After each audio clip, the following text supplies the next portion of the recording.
And welcome everyone to episode 10 of Shooting the Shit with Jim. I'm Jim, and with me today is my very special guest, Sean from Movie Assault and from Talking Movies with Sean, Kenny, and Jim. How are you today, sir? I am very well, thank you. How are you? I'm better now because, now I just get to sit here and chill out with some friends for a couple of hours and bullshit. So thank you That's so much for being here. It's sure. great to have you on my channel.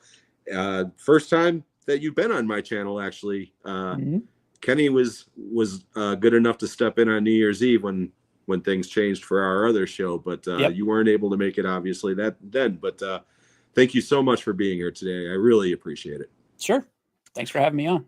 And it looks like we've got 6 people in the chat right now, or in the watching us live right now. But I only see a couple of people in the chat, which I will acknowledge real quickly before we begin. And first and foremost, we've got Mike, of course, from Mike's DVD and Blu-ray.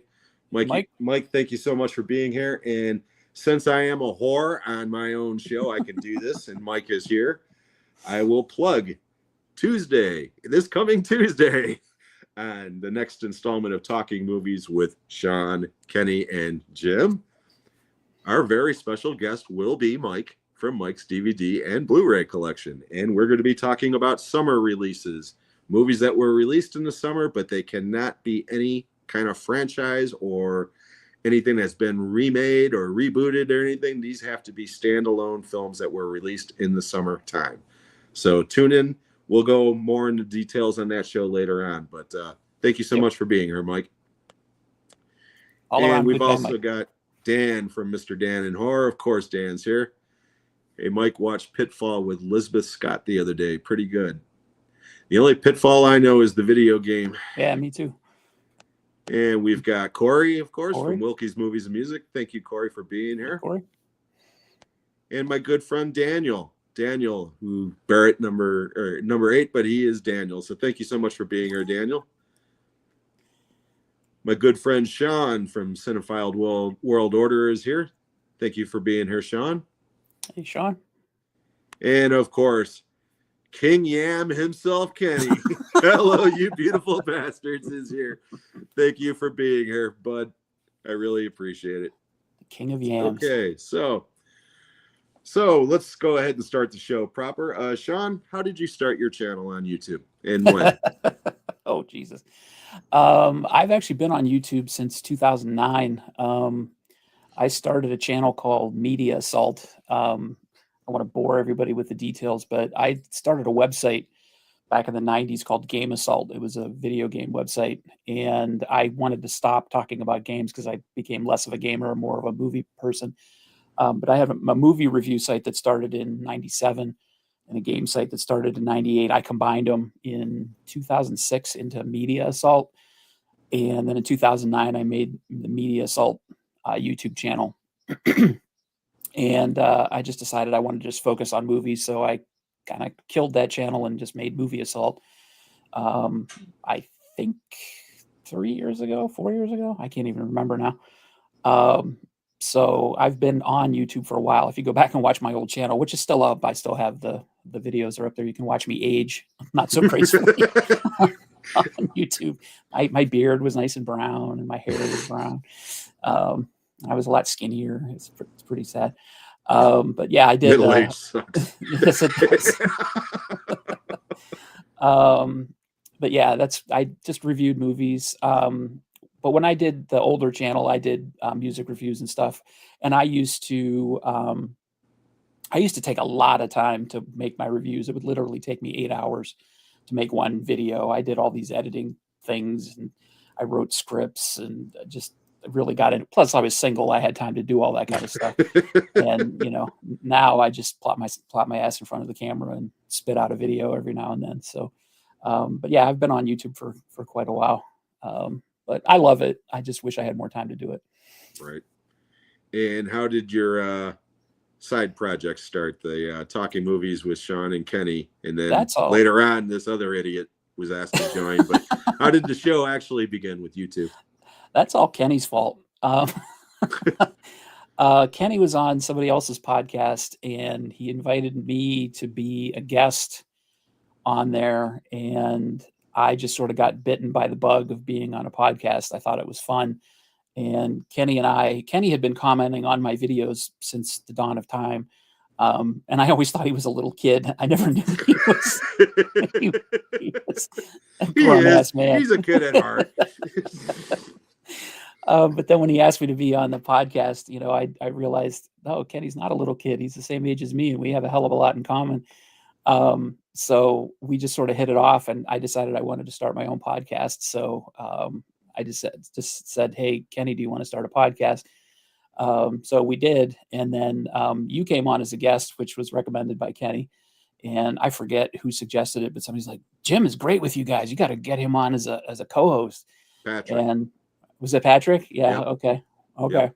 I'll give Patrick credit where credit's due. It was definitely Patrick. Okay. Yeah, Patrick has been submitting some ideas in the green room that we have on Instagram. But so then we made you our third Mouseketeer. So we started on July 2nd of last year. We're coming up on our 1-year anniversary, and then I think you started it in August. So you've been there almost the whole time. I think we did 4 shows without you, maybe. Yeah. Maybe. But yeah, so that's how that got all started. And the show's gone downhill ever since. It's actually gotten a lot better. No, I love being on there with you too. It's a lot of fun. It's always fun. It's always so much fun. And some episodes go in directions that we don't expect. I mean, last week, just having you damn near die when I brought up 2 chicks in a cup, and Kenny not having the slightest clue what it was. And I don't even know if he still does or not. And God love him, I mean, but oh my God, I actually watched that clip, just to see it, because it was one thing to be there in the moment. Yeah. But I watched it, and I mean, it brought tears to my eyes with laughter just watching you laugh your ass off for 5 minutes. Like, I've never seen that reaction out of you. It was great. It was so good.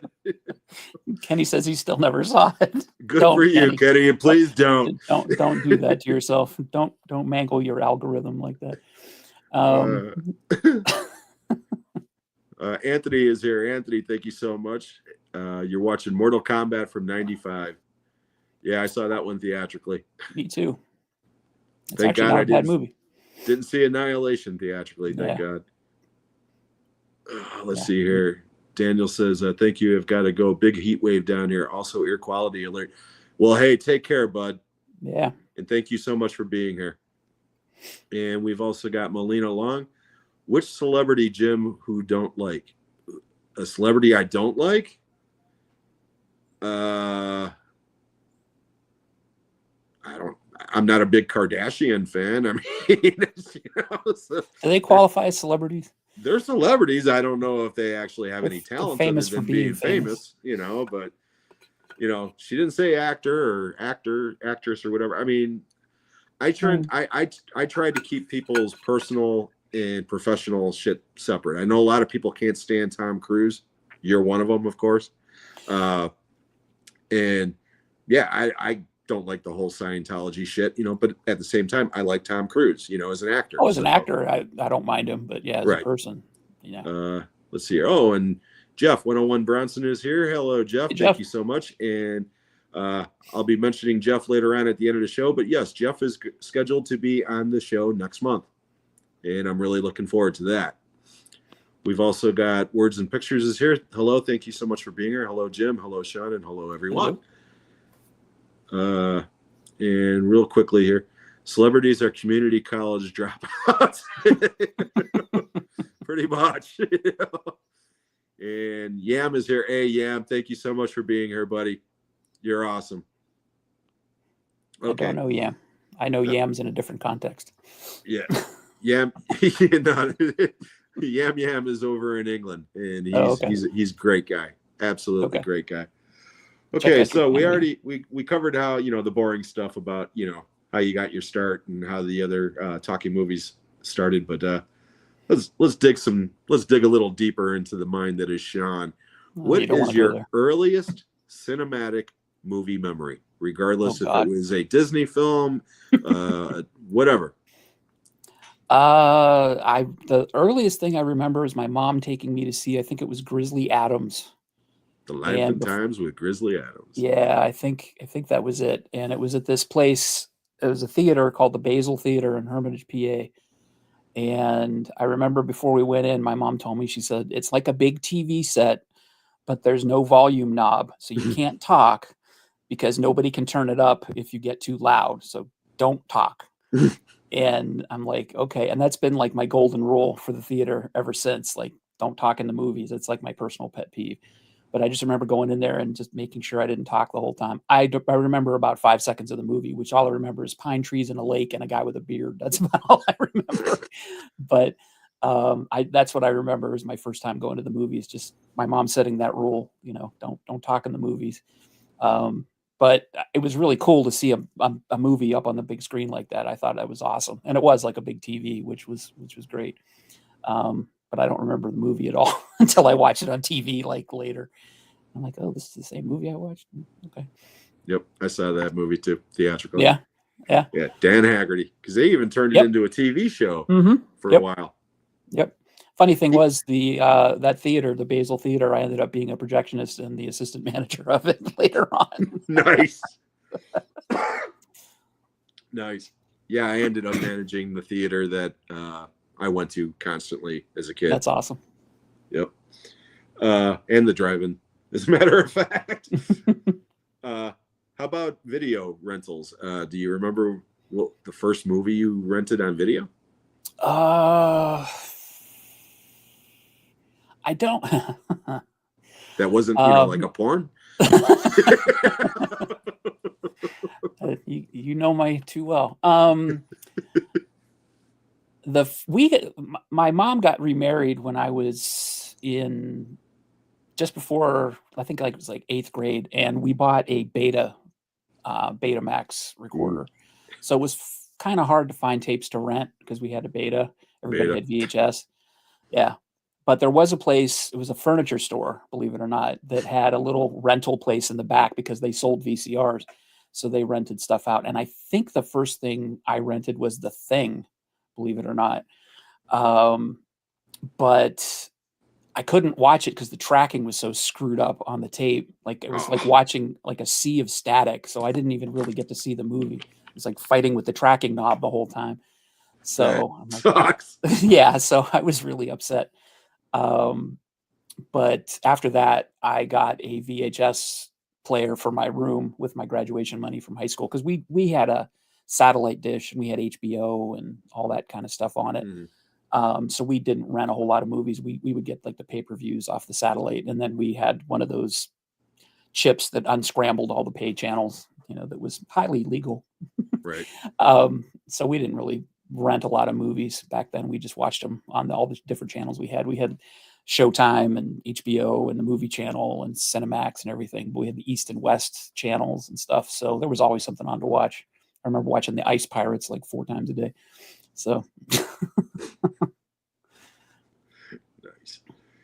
Yeah, you were saying that we were talking cable movies on the other channel, and you said that your stepfather had like a favorite channel that you. Oh, yes. Climax or something like that. It's American Triple Ecstasy. Ecstasy, that's what it was. Yeah, it started off as American Ecstasy. That was the softcore porn version, and then when we got the little chip that could unscramble it, we could get American Triple Ecstasy, which was the full-blown pay version. Yeah, that was fantastic. I was 17 years old. I had to be young before the internet, I keep telling my wife, because our grandson, he's 12, he's going to be 13 in August. And I was like, you know what? I don't even want to think about being a 13-year-old in the internet age. I'd never leave the house either. No. The things we did in high school, if any of that was on social media today, we'd all be in prison. Shit, I did that drive-in video last summer for 1986, the crazy summer that I worked at the drive-in. And I put disclaimers on that thing so many times, like, please, I am not the same person I was back then. This was 40 years ago. Give me a break, And yeah. the responses on that video turned out pretty positive, but Yeah, it was. If you weren't there, you don't know. Like, just a quick drive-in story. I had a girlfriend. Now, again, this was the '80s. I was 21. My girlfriend at the time was 16, and we went to the drive-in to see. I think it was Friday the 13th. Jason Takes Manhattan. We pulled into a spot, and I'm thinking, okay, it's a drive-in. You know what happens at drive-ins, blah blah blah. But I know I'm what like happens at drive-ins. I'm a little worried because she's 16. Right. Okay. As you should have been. Who pulls up next to my car? Her parents pull Jesus. up right next in the car next to me. We didn't tell them we were going to the drive-in, but they pull right up next to us. So guess what?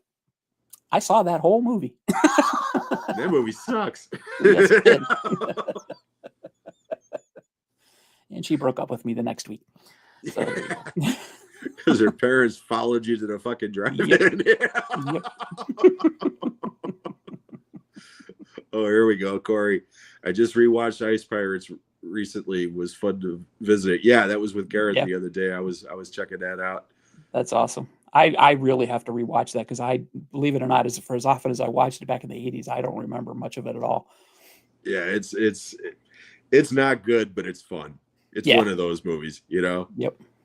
And of course, Texas is here. Hello, Texas. Hey, Thank Texas. you so much for being here, buddy. Appreciate you being here as always. Okay, we're gonna play the first game of the day, and we're gonna call it. I call it Best Decade. Okay. You can pick any decade you want, and I'm going to give you a movie genre, and you're going to tell me what decade you think is the best for that genre, and give me the reason why. Okay? And there's no right or wrong answers. Everybody has their own opinion. Roy last week, who was a great guest, by the way, his least favorite, and the only one of my guests so far, his least favorite decade for horror was the '80s, and that was like, I told him the same thing months ago when he mentioned that on one of his videos. I'm like, ooh, that's a hot take. Yeah, it is. But very much reasons, and they're valid. So yeah, all right. So here we go. Best decade for sci-fi. Ooh. And why, of course. Damn. Welcome to the show, Sean. Yeah.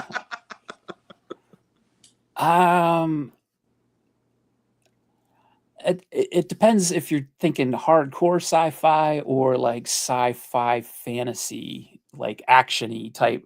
If you're going straight sci-fi, I would say the '70s. Okay. But if you're going action-y, like science fiction action movies, I would say the '80s. Well, I just said sci-fi, and you only get one decade to choose. So yeah, I know.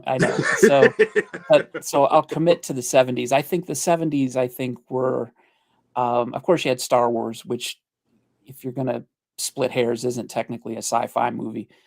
It's more of a fantasy movie. But you had it's got spaceships and robots in it. It's a science fiction movie. Yeah, I mean, you can definitely classify it as sci-fi. But it's got magic and wizards and shit too. Yeah.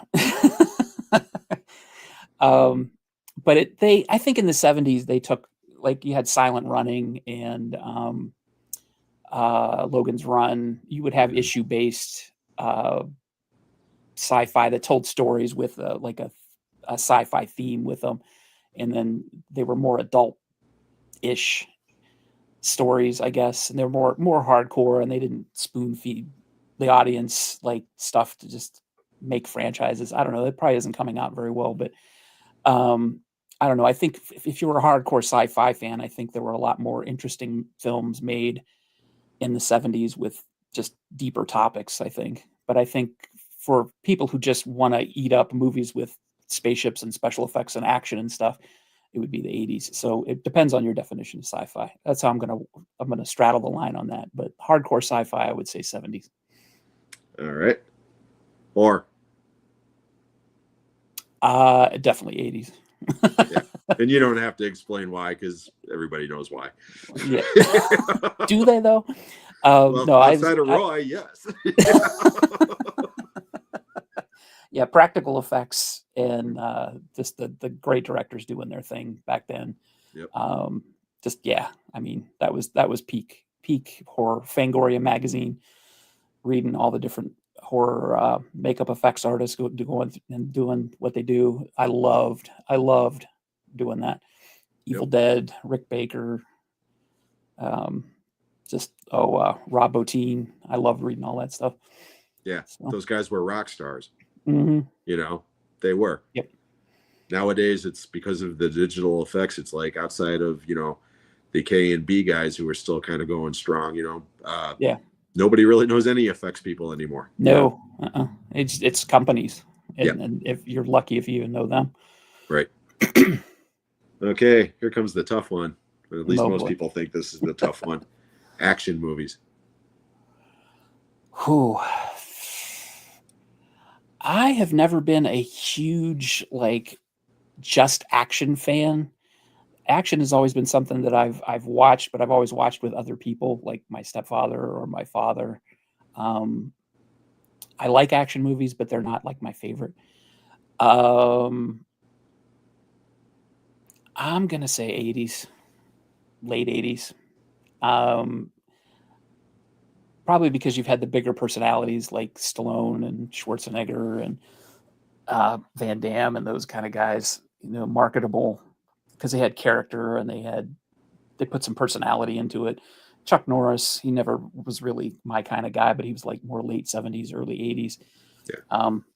You know, everybody makes the Chuck Norris jokes, you know, about how tough he is and everything, but I never really liked his personality in his movies. I don't know. I always found him about as exciting as watching paint dry, which is probably a hot take. Well, we know you have fond memories of Invasion USA. Yes.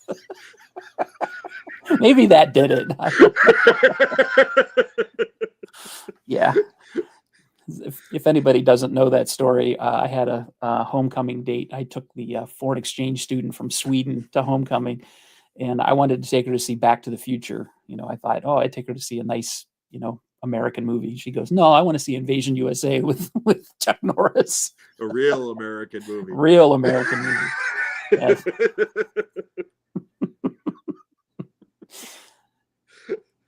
I know that story cracked me up. Never to be heard from again. Yep. And then that was the towering chick from Sweden. like 6 foot. Hi. Oh, damn. I can't remember her name now. Oh, I'll have to think of it. Shit. Inga from Sweden wearing lederhosen. Okay. Best decade for comedy. Oh boy.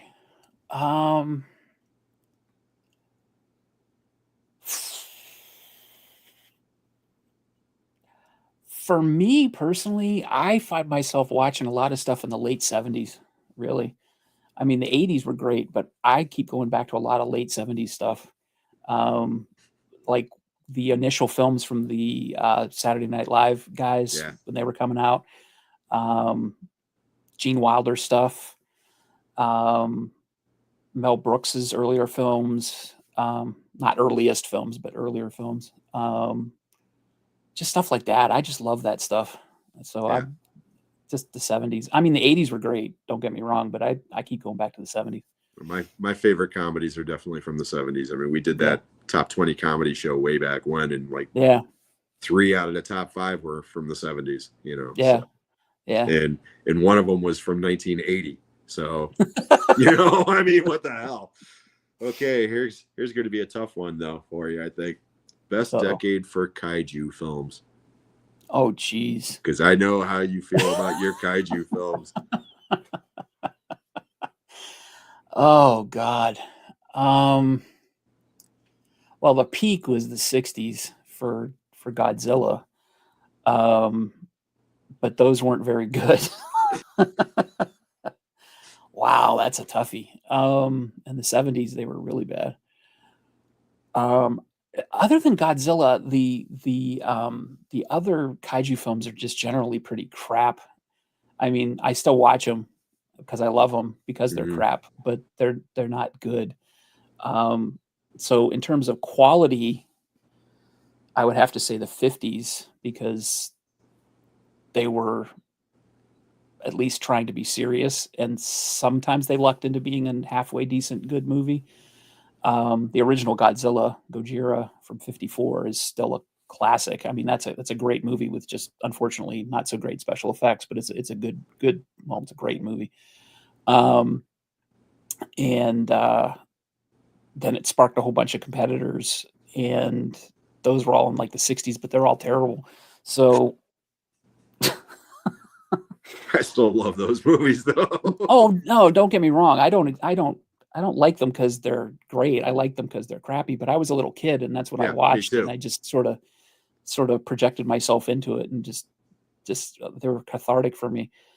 Yeah, you'll Oh never man, find a bigger defender of Godzilla versus the Smog Monster than me. yeah.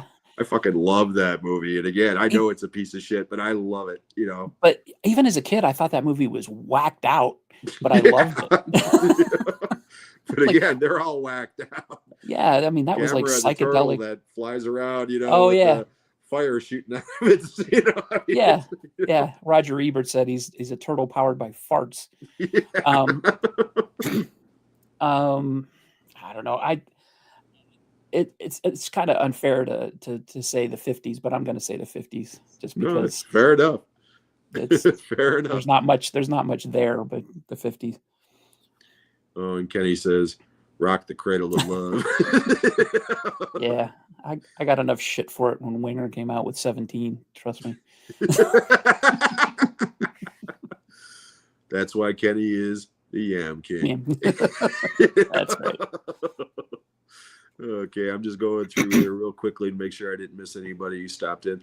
Oh, my niece is here. Hello, sweetheart. How you doing? Oh, geez. Hey. Okay, here we go. Yam says, "What do you prefer, or do you prefer the look of color or black and white?" I much prefer black and white. For me, it gives more suspense, hidden. Also gets my mind going more. Keeps me guessing over color. Yeah. Do you prefer color or black and white generally? It depends on the film or the type of film, but yeah, I don't mind black and white movies at all. I know some people have this like abhorrence of black and white. If a movie's in black and white, they will refuse to watch it. I'm definitely not one of those people. But yeah, I think I love watching old movies in black and white, and I totally agree. It totally can change the tone of a film. Case in point, we talked about it last week on the show was Godzilla minus one. Yeah. It's the Godzilla minus one minus color. It's not just the movie in black and white. It's a different kind of movie. Just from the lack of color, it's more menacing. Um, The Mist in black and yeah, white was really good. yeah, I haven't seen that. I do have a copy of it, but I haven't watched it in black and white. But yeah, that definitely adds. If you're watching like an old noir film or like those movies that took place in the London fog and that kind of stuff, it really can add to the atmosphere of a film or make it seem a little more claustrophobic or make the shadows seem that much darker. Yeah, so I love black and white movies. And Dan says Godzilla versus the Smog Monster was wild as a kid. Absolutely. Yeah, yeah. I wasn't introduced to the word psychedelic, I think, until I saw that movie as a 5 or 6 year old. Yam says best decade for kaiju for me was by far the 60s, with those 3 Dajman films all coming out in 66. Yokai Monsters, the first 2 both coming out in 68 and the third in 69. Love Dajman and Yokai. Yes, I'm not familiar with that as much as the Sean is. Daimajin films. Yeah, the Daimajin films. They actually escaped my head, but yeah, the first one is like one of my 5-star kaiju films. It's a fantastic movie. The other 2 are sort of carbon copies of it in different settings that are sort of just it's like the same story retold in different environments. But the first one is a masterpiece. I love it. But all 3 of them are really good. But yeah, that's true. So that's why my 50s argument is. And Yam also says he's never actually seen a Godzilla film. Watch Godzilla minus one. Yeah, watch Godzilla minus one. That's the one that I would recommend. It's phenomenal. It is really phenomenal. And it was the first time I've watched it twice now. Nice. I did watch it a second time. I still haven't watched it in black and white though, and I want to. Yeah. And I will. Okay, now we're going to play another game called Overrated, Underrated. I love this game. Oh, my favorite. Yep. I want you to come up with a movie that by and large people love and think is a great movie. And you just think it's overrated as hell. You don't necessarily have to hate it. You just think it's overrated as hell. And tell us why you feel that way. And then the flip side will be underrated, of course, for the same reasons. We're doing overrated first. Yep. It's not really a hot take, but I am not a huge fan of The Godfather. I didn't know that. Yeah, I great movie. Don't get me wrong, but the praise upon praise upon praise upon praise upon praise that I hear about it, I just don't get it. I mean, mock me if you will. That's fine. Everybody has their opinion and whatnot. You know, I'm just a dumb Godzilla fan. That's fine. I don't care. But I watched it and I'm like, yeah, it's a good movie. I liked it, but I will forever and a day say Goodfellas is better. And yeah, I prefer Goodfellas to The Godfather. I mean, I just did not get drawn into either Godfather or Godfather Part 2, and definitely not Godfather Part 3. The way some people do. I recognize that they're well put together. They have great performances. But I don't get the mammoth hype about them. I just don't get it. So fair. It's overrated for me. Okay. And I haven't seen them in a while. I'm way overdue for a watch or rewatch. So my opinion might change. You know, everything changes. It's been, 30 years since I've seen The Godfather. So, my opinion has changed in 30 years on many things. So it could change on The Godfather. But last time I sat down and watched it, I just, wasn't into it. Okay. So. How about underrated? And none of these little kaiju films that nobody has ever heard of count. We're talking about a major release. Oh boy, that's going to be hard. Does not qualify. Everybody brings up Ape like it's the only movie I've ever seen. I got plenty more where that came from. Wow. Well, I'm looking up at my ticket stubs that I have up on my bulletin board here, things I saw. And a movie that didn't get enough love lately was Furiosa. I think that should have gotten way more attention and way more recognition than it did. And the way that it failed at the box office was just a shame. Yeah. It was a fantastic movie. And I don't know if it was because it was a female lead, or it wasn't because it wasn't a Mad Max movie, but it just took place in the Mad Max universe, or people just didn't want to see another Mad Max movie. I don't know what the problem was, but they missed a great movie. So yeah, I missed a great movie. I should have seen it theatrically, and I didn't, because I thought I'd have time to see it, and it came and went so quickly.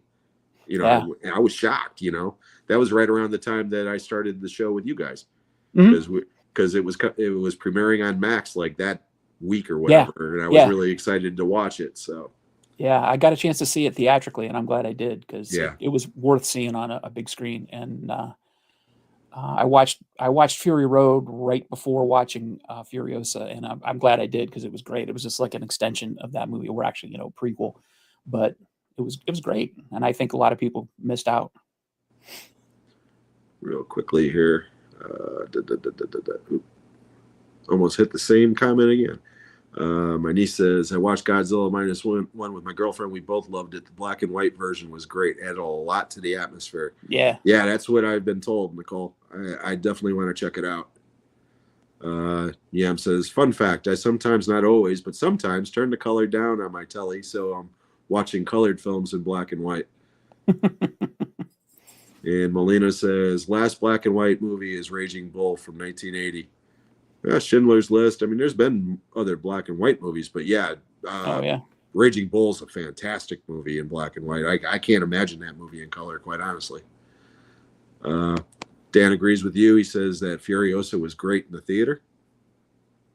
And he also says, I did finally see Infernal Affairs. Very solid. Awesome, Dan. Yeah, that's what The Departed is based on. And I prefer Infernal Affairs, but I love The Departed.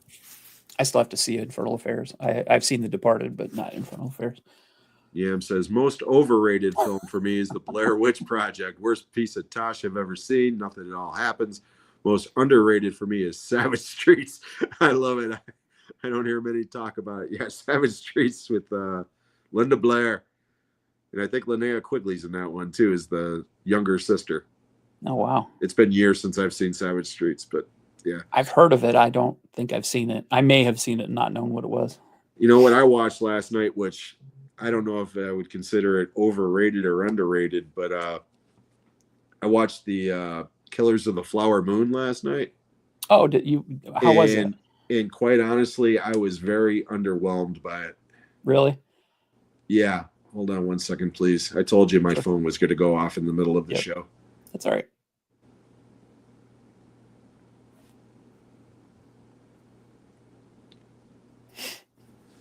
But yeah, that movie, you know, it's a Scorsese flick, and the cast and everything else. I was really looking forward to it, and I didn't realize we had Apple TV. My wife's like, yeah, we do, and I was like, well, shit, woman, why didn't you tell me? You know, so I did. I watched it last night, and it's a 3-hour movie that feels 5 hours. Oh, that's great. And the last, I'm not spoiling anything, okay, but the last 10 minutes of the movie, for some reason, they changed it from being a movie to a radio play, to where Scorsese actually comes out and is a narrator at the very, you know, the last. It's bizarre, you know. And that's weird. Yeah, I don't know why the hell they did that. And I mean, De Niro's good in it. The woman who plays the main Indian woman, she's phenomenal. I mean, she's the best thing about the movie. But man, I was so disappointed in that movie. I mean, really disappointed in that movie. Wow. Yeah, we have Apple TV. I haven't had. I say this a lot. I didn't have the time to watch it, but it's hard for me to chunk up my time where I'm like, okay, now I have 3 hours to sit down and watch this. You know, if I'm going to watch a long movie, more than likely I'm going to have to watch it in 2 sittings, because it's very rare that I have 3 hours to set aside to watch a movie. So that sucks. Right. But I watched Novocaine last night, which was awesome. Did you like it? Yeah, I liked it a lot. I did too. I thought it was really good. Yeah, it was a lot of fun. I laughed out loud so many times. Yeah, me too. I mean, it's a ridiculous movie, but it's a lot of fun. It's a lot of fun. Yeah, and I good call on Companion. Mm-hmm. You recommended that one as well, because I watched a Jack Quaid double feature that day. I watched Novocaine and Companion, and thought they were both great. And Companion was stellar. That movie was really, really good. Yeah, thanks. I thought, well, like I had anything to do with it, but I said that Novocaine was Jack Quaid's second best movie this year. I think Companion was better, but Novocaine was really, really good. Yeah, very, very entertaining. I mean, like I said, and Nicholson's son, I didn't realize how much he looks like his dad. Yeah, you know, I mean, because I didn't see that either of the Smile movies, and I know he's in the second one.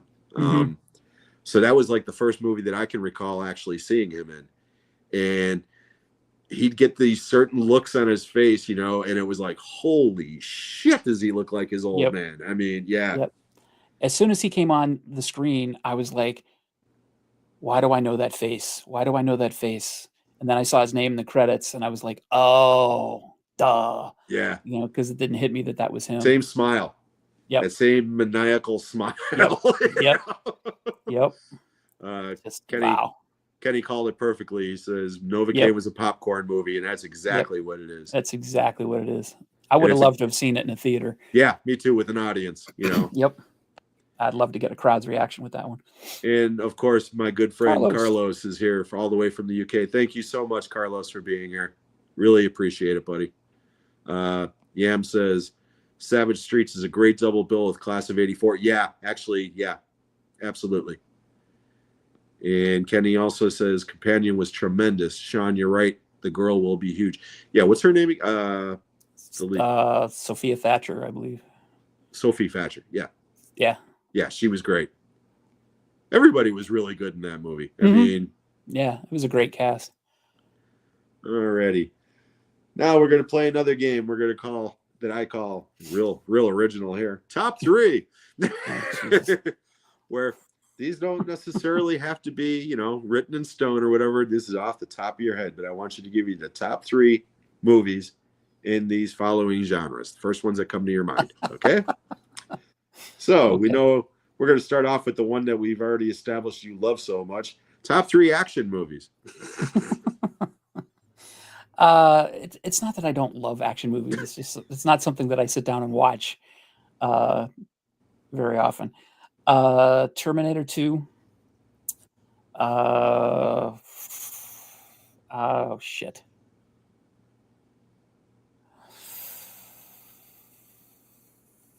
Definitely Terminator 2. I just watched something that I thought passed Terminator 2, but I can't remember what it is. It was recently. My memory is terrible, by the way. So, thanks, COVID. I'll throw you a bone. Fury Road. Yeah, there you go. There you go. That's it. Because I remember That's one of actually our it. previous conversations way back That's when it. you were like, Fury Road's like the best action movie in the last 20 That's years. the one. That is it. That is the one. That's the one that beat Terminator 2. I got to say that's the one that beats Terminator 2. It's Fury Road. You're right. So you remember it better than I do, and I'm the one that said it. One more, you can do it. I can do it. Try to think of something that I've seen recently that was really good action wise. Man, see, action just doesn't stick in my head very well. And I always think, when I think action, I think like all sorts of things, car chases, like martial arts, all sorts of stuff like that. I'm just going to go with Enter the Dragon. That's a great answer. I was going to throw you another bone and say Sisu, but you know. Oh, there you go. There you go. Okay. That's not bad. This will be easier. Top 3 comedies. Oh, brother. Hang on one second. Let me close my door here. My dog is trying to eat my cat. That's fine. Let's see. Top 3 comedies. Come here. This is what I dreaded because I knew my brain would shut down at some point. Well, again, off the top of your head, you're not going to be held to these answers. Off the top of my head, you know, it's funny. The first thing that comes to my head when somebody asks me about top comedies, I think The Jerk. Yeah, with Steve Martin. I was on your list on our show. Yeah, I just immediately go to. How the hell do you remember my list? I can't even remember my list because we had quite a few that were similar, but I had All of Me on mine, and you had The Jerk on yours. Yeah, The Jerk definitely. And Kenny had Planes, Trains, and Automobiles on his. So Steve Martin got lots of love that night. Yes, he did. He's great. Oh man, God, this is when I get put on the spot. This is when my brain shuts down. Damn.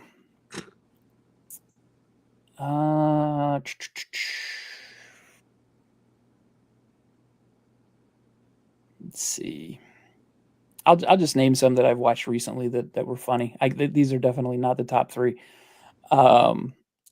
Just watched Spy. That wasn't too bad. The movie's funny as hell. Yeah. It's. I don't know that it would make my top 3, but it's really funny. Top 3 Melissa McCarthy movies. Yeah. Oh yeah. Yeah. Definitely. Number 1 with a bullet. Yeah. Absolutely. Her movies can you can take them or leave them. Some of them. And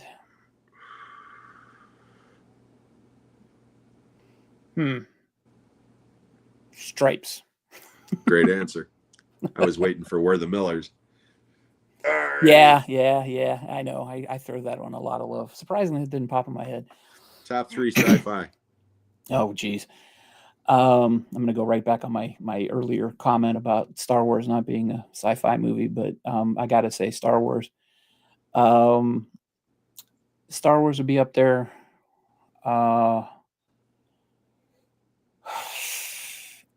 It's probably not a great movie, but I think it's a great movie. Silent Running. Yeah. And 2001, even though most people don't get it, and I can't even say I do. It's just phenomenal to watch, and Yeah. the technical achievements of it, and you can kind of interpret it a number of different ways, and I don't know that any of them would necessarily be wrong. But Good answers. it's just I remember sitting there watching it when I was a teenager, and I was just sitting there, and my parents were in the other room eating dinner, and I'm sitting there watching this movie, and I'm like, I have no fucking clue what's happening right now, but this is really good. I just remember the first time I saw that movie, I was a young kid. It was when it was Yeah. on cable, way Yeah. back when. And I just remember thinking to myself, this is a science fiction movie. Why are there fucking cavemen here throwing Yeah. bones around? You know, at Right. the beginning, that was the part that got me. I was just like, you know, Yep. and then once the movie got past that prologue, then it was like, okay, now I get it, you know. But Yeah. I Yeah. remember as a child, it was just like, is this the right movie? You know what I mean? Right. It's there's so many different moments from that movie that you can recall, like the ape part, and then like Hal dying and singing Daisy, and you know, I'm sorry, Dave, I can't do that. Yeah. No, all the creepy moments and stuff. And I don't mind the sequel, I 2010. love 2010. Yeah, I love I that actually movie. prefer it to 2000. Yeah. It's not a better movie, No, it's but not. it's It's definitely easier a to more digest. enjoyable movie, in Yeah. my opinion.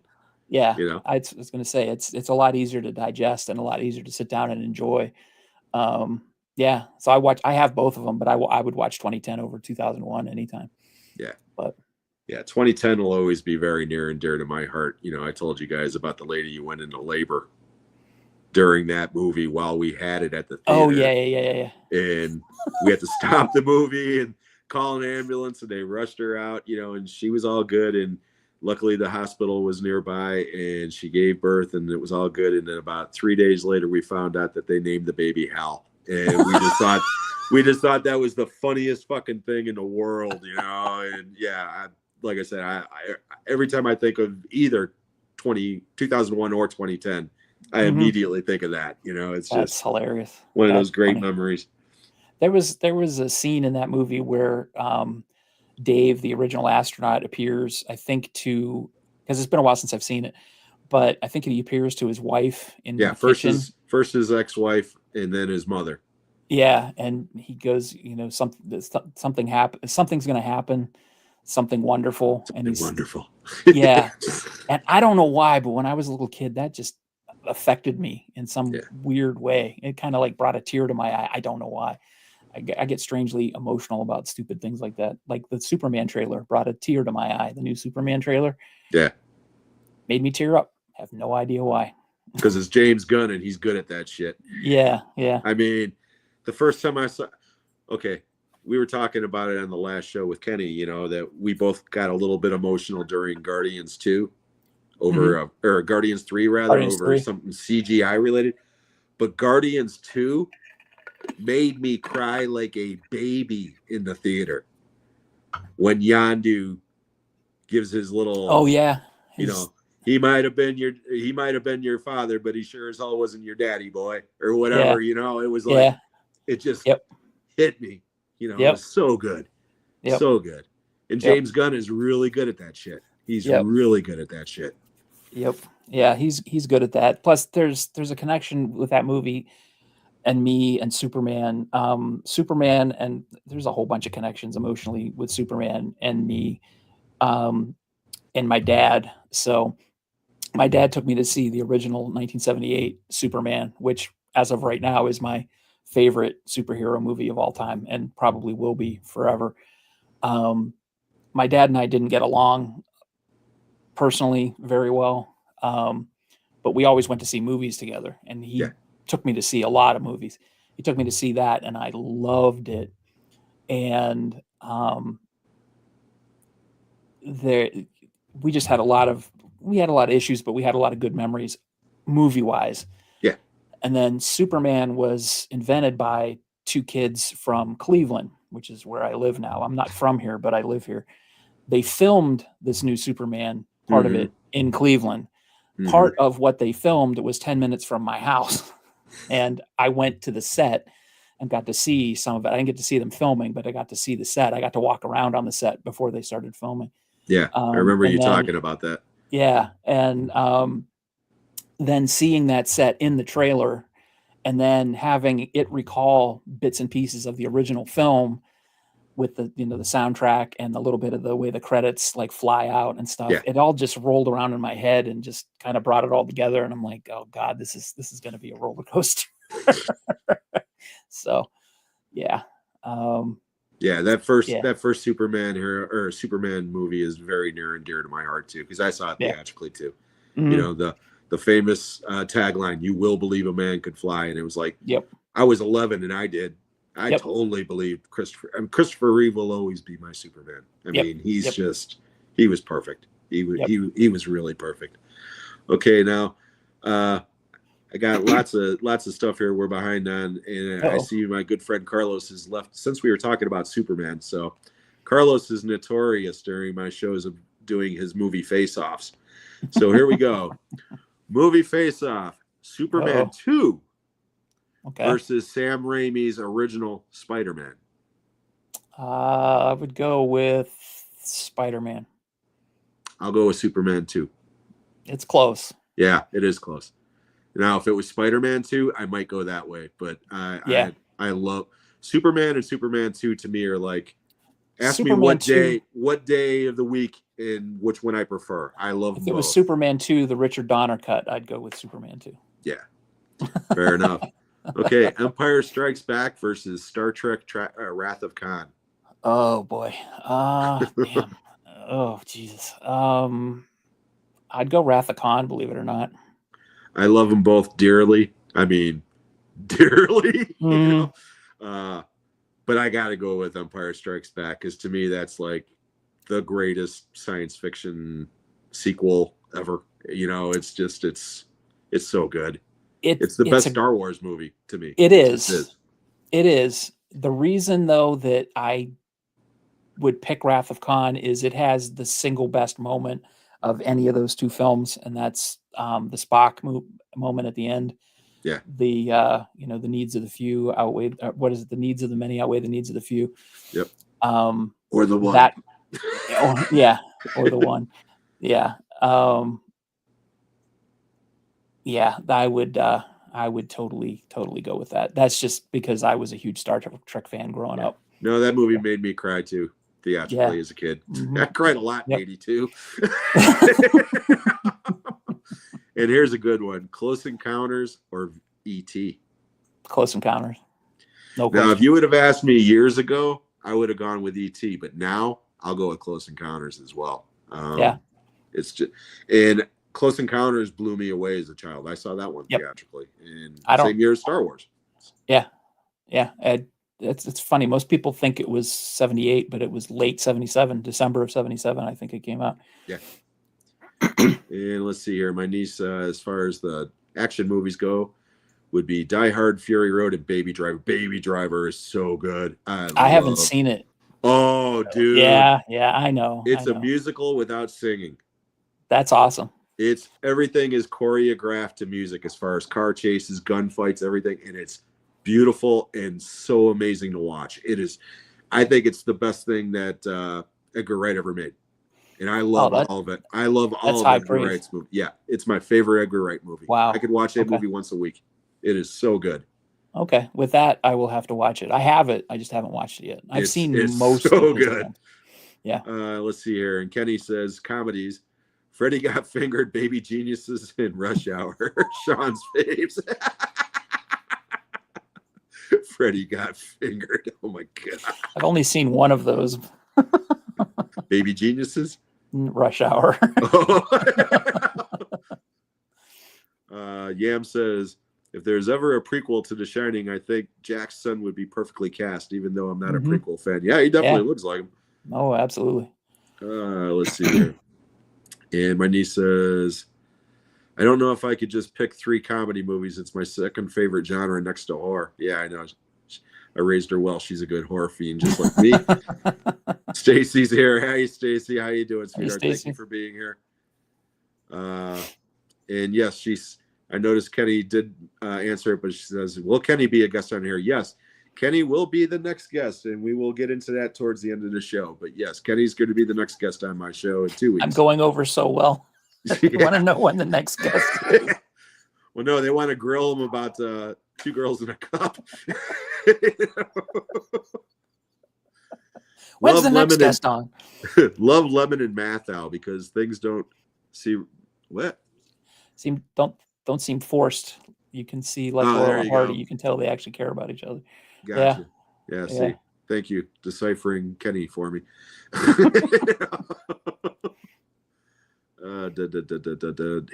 Dan says, I need to see Baby Driver. Just saw the original Italian Job. Highly entertaining. Yeah, I like the original, but that's one of the few remakes. You know, I don't like remakes. I do prefer the remake of the Italian Job to the original. I never saw the original. I've seen half of the remake. It played at my theater, but I never watched the whole thing. Yeah, and the main reason why I like that remake so much is because of the cast. It's got a great cast. Yeah, it does have a great cast. I mean, Jason Statham's in that, and he's like 5th or 6th build. Nobody knew who the hell he was. Right. Okay, here we go. More face-offs from Carlos, of course. Turner and Hooch versus K9. I don't like either. Wait, Turner and Hooch was Tom Hanks, right? And K9 is was Jim Belushi. Jim Belushi, with, Tom Hanks. With the German Turner Shepherd.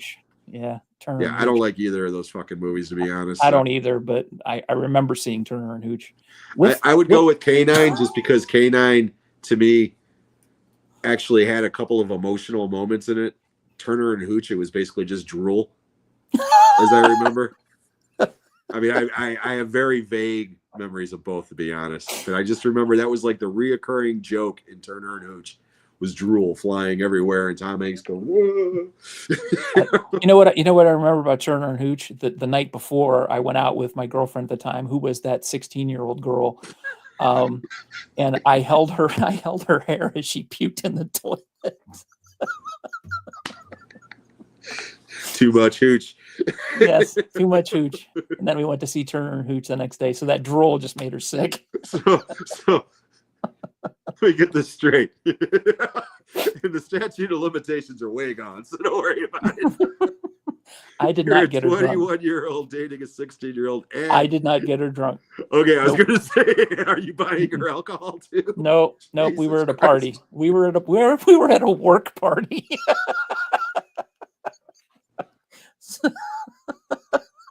Wow.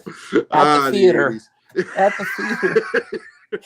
And I was not her boss either. So, you know, I thought I had the salacious early life, you know. It's like shit. You know? Who knew? Sean. Oh, those were the days. Yeah.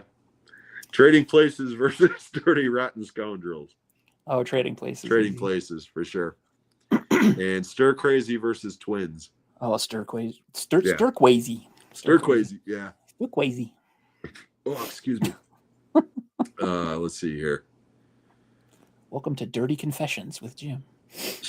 Yeah. Stacy says that hers would be K9, Dirty Rotten Scoundrels, and Twins. Kenny says his would be K9, Trading Places, and Stir Crazy.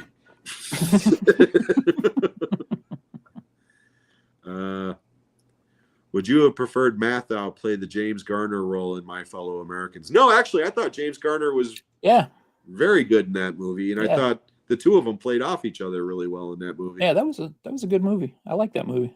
Dan Aykroyd being a bad guy, for as I recall. Wow, I haven't seen that movie in years. I haven't thought of that movie in years. Yeah, it's been. I remember seeing that. I only saw it once, and I saw it in the theater. And here we've got Collector Adam is here. Thank you for being here. Hi, Jim, Sean, and all in the chat. Enjoy watching the stream and have just subbed to you, Sean, as new to your channel. Great movie face-offs by my fellow Brit, Carlos, as always. Well, thank you so much for being here, Adam. And I forgot to mention it earlier to everybody, but you should know by now. I always plug my guests. If you have not already done so, please get over and subscribe to Sean's channel. You can find him at Movie Assault, all one word, MovieAssault. And if you could subscribe to him and show him some love, that would be great. All righty, let's get here. We got Carlos here says, if you guys could go back in time and watch any movie at the cinema before you were born, which classic would you watch and why? Oh, that's good. Oh, I have an answer. I like questions like that because they don't require me to remember anything. Go ahead. What's your answer? King Kong, 1933. Yeah. That totally I would makes love sense for you. to. Yeah, I would love to just sort of be in the audience and see the reaction of people to the special effects and just the whole 9 yards of that movie. Just the reaction of just everything, because that movie had a little bit of everything. It had a little bit of comedy, a little bit of not horror, but a little bit of scares in it. And it was a big production for back then. So, and movies were an event back then. So that would have been awesome. That's a great answer. See, I can't say The Good, the Bad, and the Ugly because that came out when I was 2. That's what I really wish I would have seen at the theater. But God, I'm trying to choose between 2. I'll go with The Great Escape. Oh, that's a good one. My other answer, my first inclination was The Magnificent Seven because I love that movie as well. But I would have loved to see The Great Escape on a big screen back in the day. But thank you, Carlos. That was a great question. Thank you so much. That's a great question. Stacy wants to know, what's better, The Two Jakes or Gladiator 2? I can't answer that because I haven't seen Gladiator 2. I haven't seen either one of them. Oh, okay. So sorry, Stacy. So I have to put my standard disclaimer in. All the movies you think I've probably seen, I haven't, because I've watched things like Ape and The Unwanted Sasquatch. So yeah. Oh shit, we didn't finish my top 3. We got sidetracked by other stuff. Top 3 horror movies. I forgot. Oh Christ. Halloween, definitely. The movie called The Changeling with George C. Scott. Yes, I love that movie. Great movie. And just off the top of my head, Exorcist 3. I love that movie. Yep. Great shit your pants moment for sure. Yep. Because again, we talked about that before. I hate jump scares by and large. Me too. I think they're cheap. But that one is well deserved because it comes out of fucking nowhere and it is so well done. I mean, yeah. Okay, last top 3. Top 3 kaiju films. Oh God. Well, Godzilla -1, definitely. The original 1954 Godzilla, Gojira, and there is a movie called Gamera the Brave that came out not too long ago. I think 2008. Don't quote me on that. But it's sort of a reboot of the Gamera series for a younger audience that is actually really good. And I highly recommend it. It came out on Blu-ray from Arrow in the box set that they did. I don't think it's available separately, but it was available on DVD for a while. It's sort of hard to get by itself. I don't think it's available on streaming anywhere, but it's a lot of fun. Cool. But it features a young Gamera. It's sort of it's a sequel to the older Gamera movies, but it features a newer Gamera, and he's a younger version of Gamera. Still got fire shooting out of him when he's flying around? I don't remember if he actually does that, but it's really good, and the special effects are CG, so it's really kind of cool. Oh, yeah. So it's really good. Yeah, I used to like those movies when I was a kid. I loved all those movies when I was a kid. I knew they were ridiculous even then, but Yeah, I mean, those are 3 that you could watch and say, okay, these are not hilariously bad. I mean, the special effects are in Gojira are a little wonky, but they're good movies. All 3 of those. That's a serious movie. I mean, it is. And -1, I mean, I've gone on record. It's definitely the best Godzilla movie I've ever seen, without a doubt. Yeah, it took me a while before I could commit to saying it was better than the original Godzilla, just out of reverence for the original. But I've seen it so many times now, I'm like, it's undoubtedly better. Yeah. So. And again, what blew me away about that movie more than anything, because I knew about the special effects were supposed to be, it won the Oscar and this and that. I knew that it was low budget. But what really got me more than anything about that movie was the fact that I cared about every character. Yep. And I own all of the MonsterVerse movies, and I don't give a shit about a single character in Nope. any of those movies, Nope. with the possible exception of the little girl in the last couple of Godzilla Kong movies, because she's cute, Yeah, you know. But other yeah. than that, I mean, even the last one had to have Dan Stevens, who I really like as an actor. I think he's a great actor, but they got him playing fucking what's his face, Ace Ventura or whatever, with this, Yeah. you know, the veterinarian with the He's Hawaiian shirt. Kong's dentist. Yeah, you know, I mean, it's like, what the fuck is this? You know, I mean, you know, yeah. Okay. Okay, we're coming to the end of the first half of the show. Actually, we're already past it because, you know, we got distracted by other things, but that's okay. Time flies when you're having fun. Yep. You're on a desert island. Uh-oh. But for some reason, it has electricity and a working Blu-ray player and TV. And you have 3 movies that you can have to keep you occupied until the search party arrives and rescues you. What are those 3 movies? Oh, boy. That would be... There's a movie called The Ninth Configuration. You're familiar with that? Oh, yeah. That's a mind fuck, man. That movie would take probably as long as it would take for the rescue team to get there for me to get every line of dialogue. Yeah. But I love that movie, William Peter Blatty. So definitely The Ninth Configuration. Jaws, because I love that movie. Yeah. I could watch that movie on repeat for the rest of my life. I love that movie. And I always discover something new about it, which is weird because I've seen it so many times. And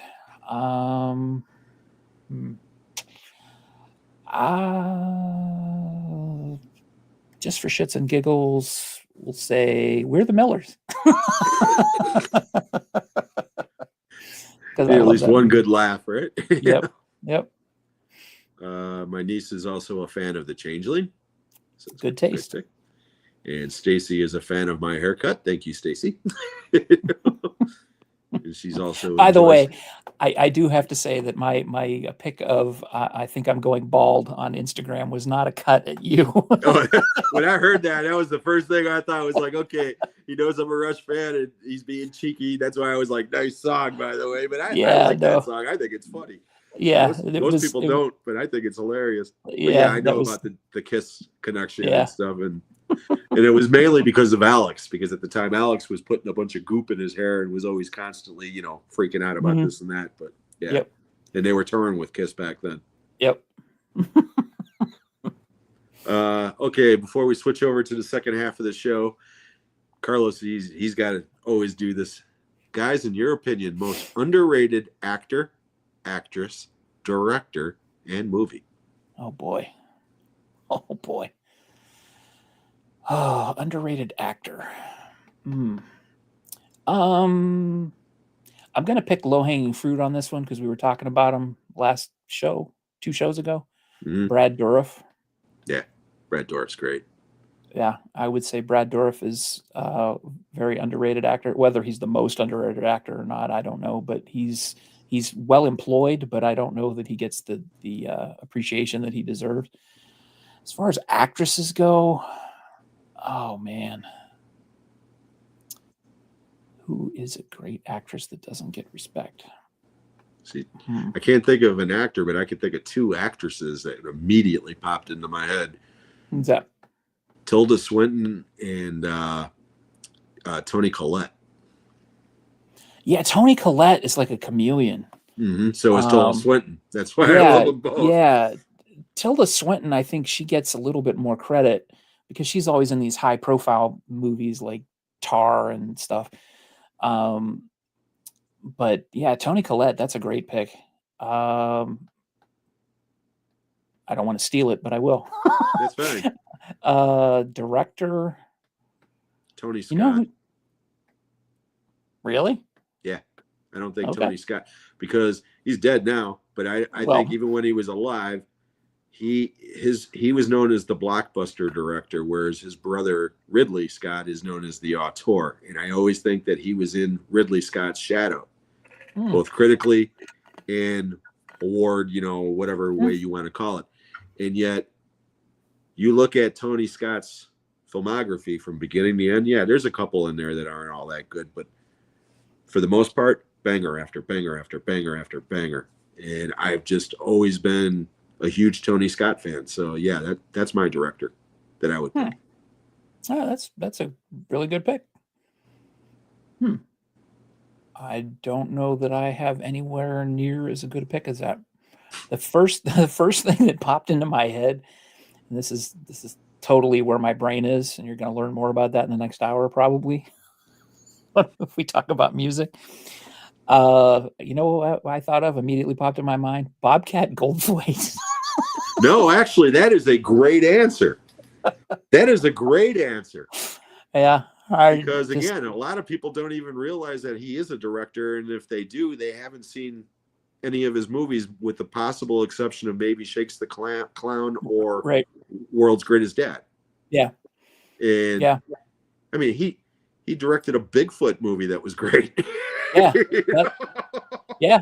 That movie has got one of the best horror scenes I've ever seen. Yeah. And you know the scene I'm talking about. Yeah. That movie is really, really good. It ends like shit, but that's not his fault. But Dan said Melanie Lynskey is great. She is a great actress. She is a great actress. I love her. That's Bobcat, that's a great answer. That really is. Okay, movie. Jason X. I'll die on that hill.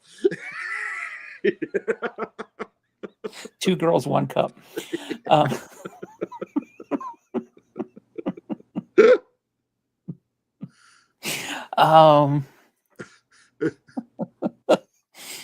Let's not go there again. Yeah, I don't really know serious answer about that. Because Jason X is not underrated. It's a piece of shit. I just happen to love it. No, it's entertaining. I will give it that. It's definitely not entertaining in the way it thinks it is, but it is entertaining. You know what? Furiosa to me is underrated as hell.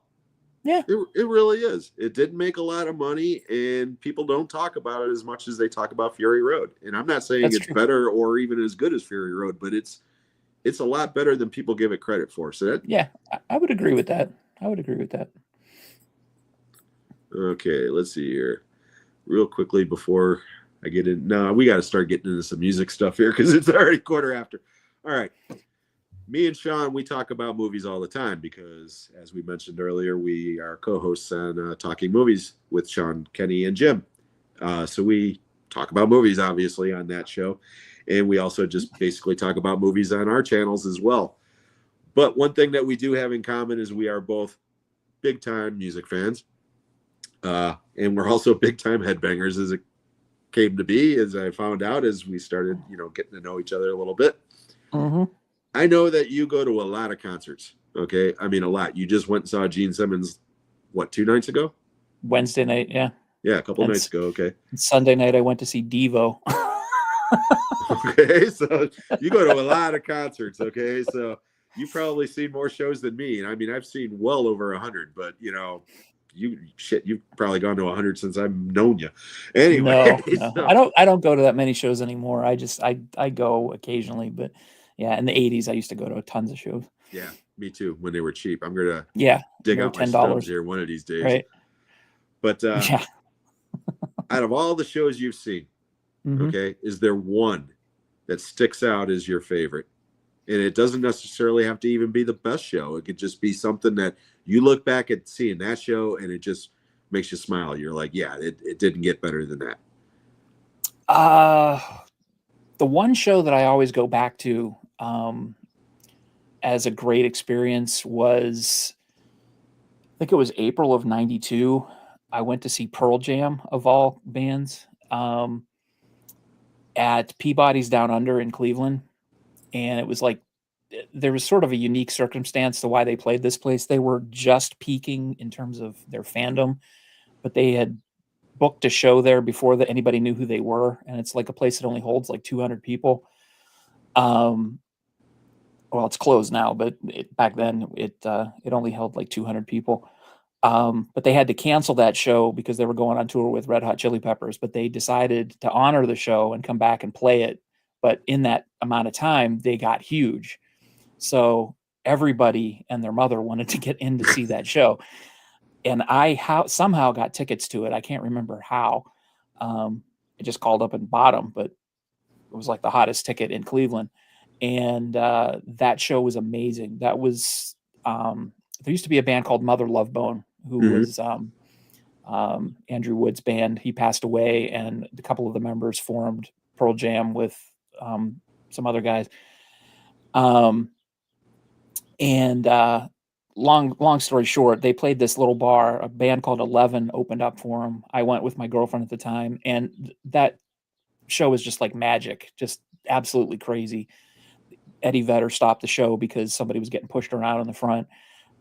He was hanging on the pipes of the bar because this is like this little grungy bar in Cleveland, but it was like going to a little dive bar to see Pearl Jam, and it was just amazing.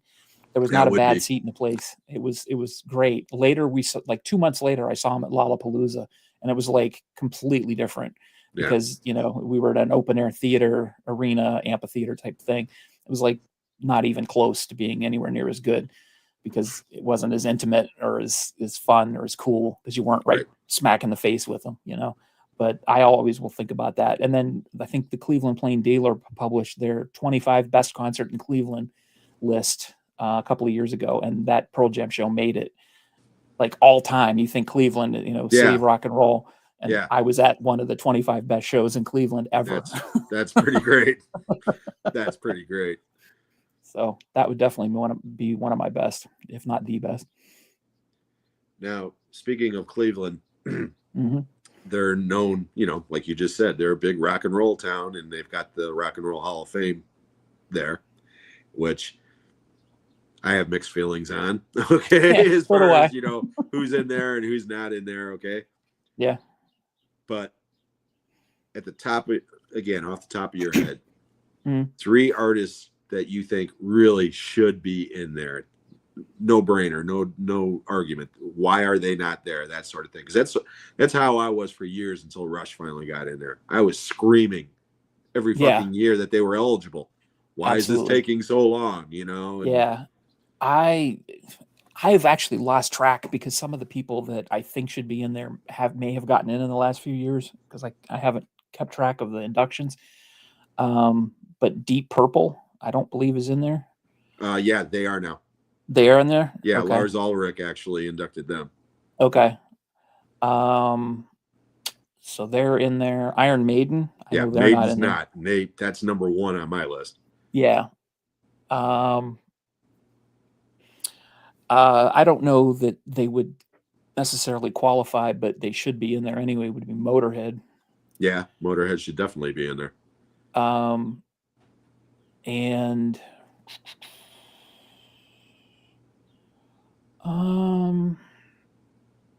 because I know some of the bands that I used to really champion for to get in the Hall of Fame finally got in there, and I kind of got off my soapbox. Rush was one of them. Kiss was one of them. Kraftwerk was one of them. They all got in there, so I kind of stopped busting their balls. So I can't remember who else I was busting their balls about. There's been some recent ones that people have been clamoring for, and I'm like, like Tool. Tool. Yeah. I love Tool. Yeah. I love Tool.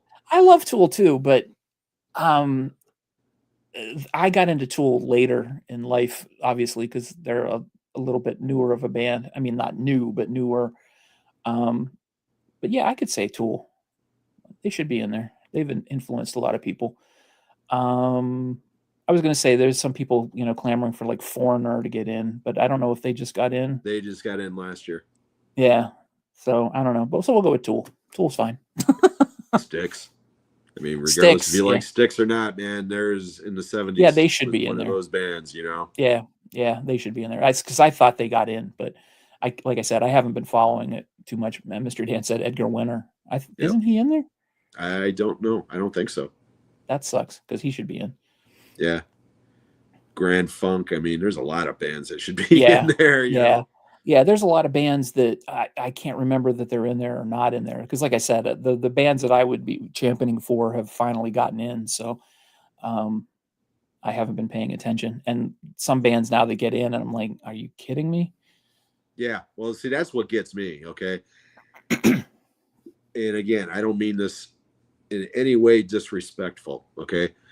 But how come, and she even said, why the fuck am I being put in here? Okay. Why is Dolly Parton in the Rock and Roll Hall of Fame when, say, Aerosmith will never get into the Country Hall of Fame? Right. You know what I Right. mean? Right. And don't even get me started on the hip hop. Okay. Because Right. again, I got nothing against it. It's got nothing to do with, the color of the skin or the type of music. Right.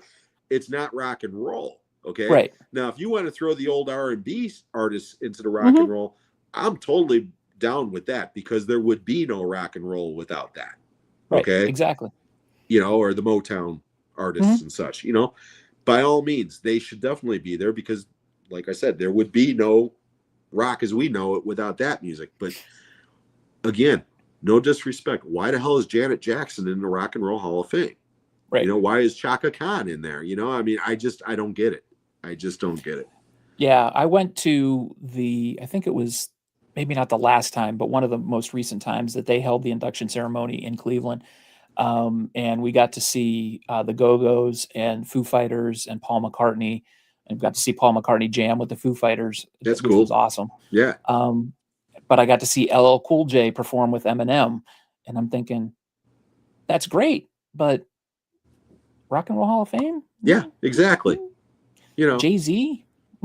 Yeah, and again, nothing against those artists. It's just, I mean, if you're just doing a music Hall of Fame, right? Yeah, fine. If music Hall of Fame, great, but let's not water it down. Let's keep it rock and roll. Yeah, but I especially totally when agree you with have actual rock people that haven't even been nominated. I mean, Right. Motorhead's never even been nominated. I mean, Oh yeah, and I doubt Iron they ever Maiden's will. been nominated a couple of times. They've just never. I mean, they even won the fan vote one year, and they still didn't get in. Yeah. People were Well, that bitching this year because Fish got the fan vote and didn't get in, and it's like, fuck Fish. I'd rather Yeah. see Iron Maiden in there. Right.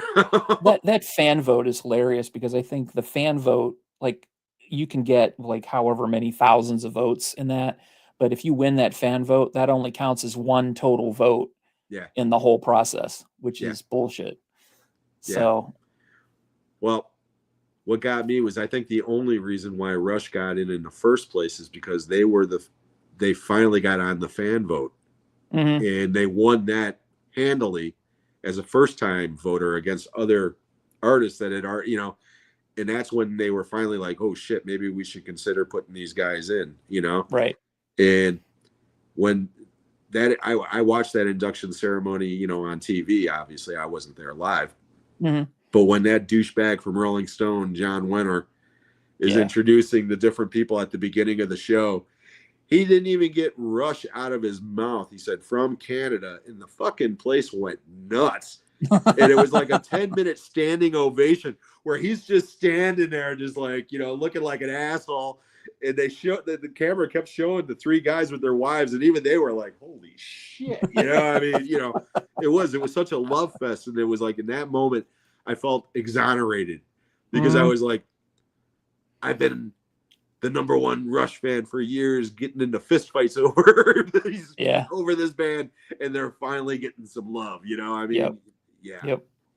So, okay, I'll get off my soapbox. No, you're fine. I totally champion Rush. They're not my favorite band of all time. I've always liked Rush. I've been a big Rush fan for a long, long time.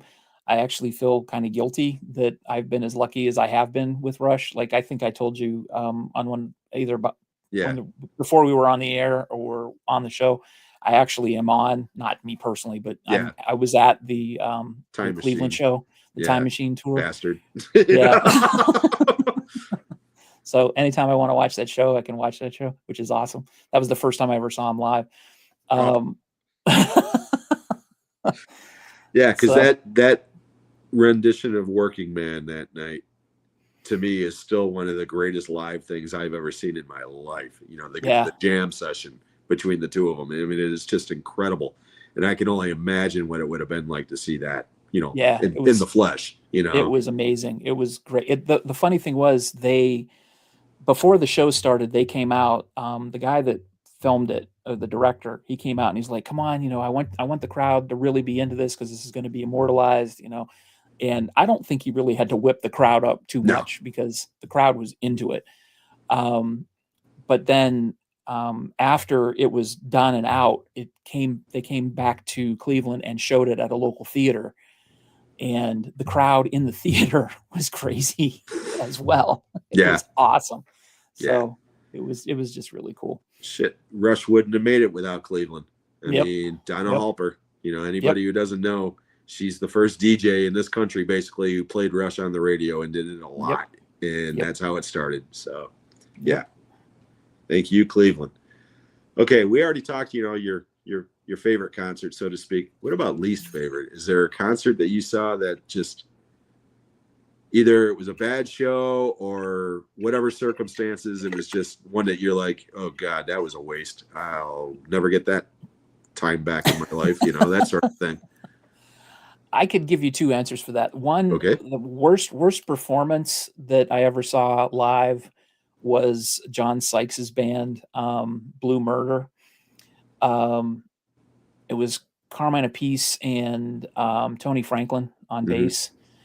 And they opened up for Billy Squier, of all people. And it was King's X, Blue Murder, and Billy Squier. And King's X is one of my favorite bands. That's a weird lineup, though. It was 1989. King's X was touring for Gretchen Goes to Nebraska. Blue Murder was touring for their first album. And I don't remember what Billy Squier was touring for because I wasn't really there to see him. I was there to see the two opening band. But I loved Blue Murder on record. They came out and they just used a lot of delay effects for John Sykes' guitar because, he's the only guitarist in the band, but on record, he uses a lot of stuff. And it just, the songs sounded completely different than they did on record, which I expect in a live performance, but it just was kind of disappointing. They just didn't come off very well. So I walked away kind of disappointed. Was it terrible? No, but I was just disappointed. Right. The one that I could say was disappointing in a different way is one time my wife and I went to Las Vegas and Black Sabbath and Britney Spears were in town at the same time. I know this one. Yeah.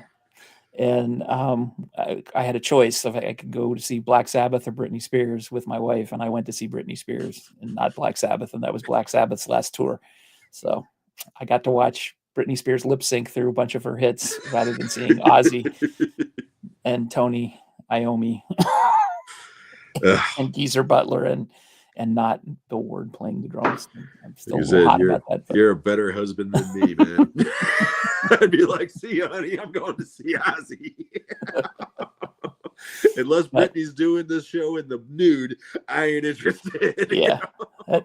But I mean, it was entertaining. I can't fault the show. I mean, the show was fun. The music was Britney Spears, but the show was fun. And, I'm still glad I went. And my wife had a good time. But, knowing that Black Sabbath was across town, it was just like, ugh. That was the only chance I ever had to see them.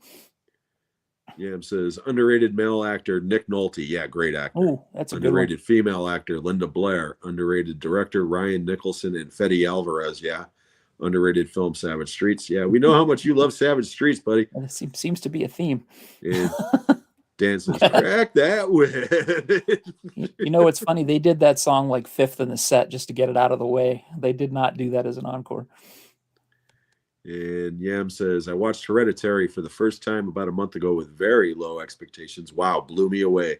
I do like my slow burn films. Not boring, though, but slow story. It's a masterpiece. Yeah, Toni Collette is phenomenal in that movie. Yeah, should have got an Oscar nomination. Dan, you already mentioned Edgar Winter should be in the Hall of Fame. Mm-hmm. Kenny says, Air Supply, The Carpenters, and Styx. Yeah. I don't like Air Supply, but that's mainly because of my ex-wife. She was obsessed with Air Supply like I'm obsessed with Rush. It was not good. Karen Carpenter was a kick-ass drummer, though. Yeah, she was. Actually, I like the Carpenters. I don't have a problem with the Carpenters. Yeah. As a lifelong Smashing Pumpkins fan, I finally managed to see them live at the Cardiff Castle last summer. It was incredible seeing them and Weezer supporting them. Both bands said, "Fuck, it's cold here." I've got a Billy Corgan story. Oh, okay. Go. Billy Corgan owns the NWA, which is the National Wrestling Alliance. Yeah. And a former coworker of my wife's is one of the co-partners or owners of Exodus Pro Wrestling, which is a NWA affiliate here in Cleveland. And I go to see their shows. Sometimes my wife goes with me, and Billy Corgan came to a couple of the shows, and Billy Corgan was just standing behind us as watching the show. And I'm looking around and I look back and there's Billy Corgan just chilling, leaning against a wall as I'm watching professional wrestling in Cleveland. Like, and I'm thinking to myself, if this was 1994, I'd be flipping the fuck out. Right. I was just standing there, just chilling and leaning against a wall. And some guy came up to him and said, "Hey, can I get my picture taken with you? Can you sign something?" He's like, "No, because if I do it for you, I have to do it for everybody else." Which he might have a point. I mean, yeah. I kind of see where he's coming from. Yeah. So, but it was just funny. Just he's there, but he totally plays his character, William Patrick Corgan, and it's just hilarious. But yeah, this guy that I know who used to work with my wife, he'd tell me sometimes it's so weird to be on the phone with Billy Corgan talking about business deals and stuff, and I have to pinch myself that I'm talking to Billy Corgan. But it's just so bizarre. Kenny says, "You guys laugh. Look how many records they sold. They're crazy. Same with REO Speedwagon." You know what? I love REO Speedwagon from the 70s when they were a rock band. Yeah. Before they turned into a bubblegum ballad band, because they actually were awesome. They jammed back in the day. I mean, really. My brother had that live album, "You Get What You Play For." Mm-hmm. And Jesus Christ, I was 10 years old and I'm getting thrown the headphones on with that album, and yeah. I won't. But funny enough, REO was one of the worst live bands I ever saw. Really? Because when I saw them, they were right in the middle of that ballad bullshit. Oh. And they played about 15 songs that night, and 2 of them were from that era. Everything else was the schmaltzy shit, the ballad shit, And one of those 2 songs was "Time for Me to Fly," which is the fucking ballad from back then. I mean, literally, the only rock song they played the entire night was the encore, and that was "Riding the Storm Out." Oh, wow. Yeah, I was pissed. Oh, was I fucking that pissed. Sucks. Not as bad as that Boston show, though. Oh, really? Yeah, I saw Boston on the Third Stage tour.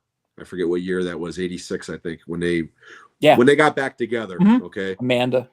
Yes. And at that time, those were the most expensive concert tickets I ever bought for lawn seats. Okay. And the tickets were like $50 a piece. Now, this is 40 years ago. Okay. For lawn seats. We got there. It was sold out. We're all the way at the top of the hill.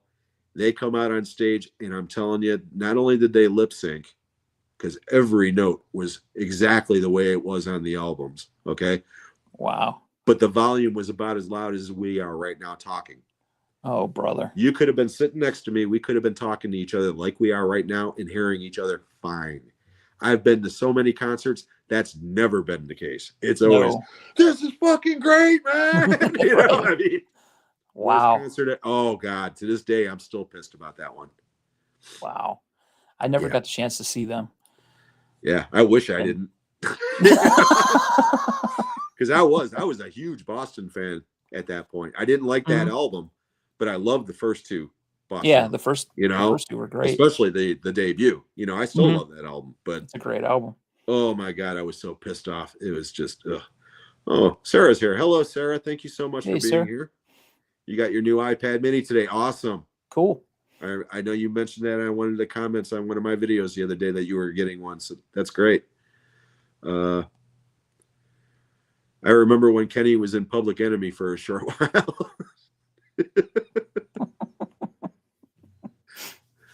Let's see here.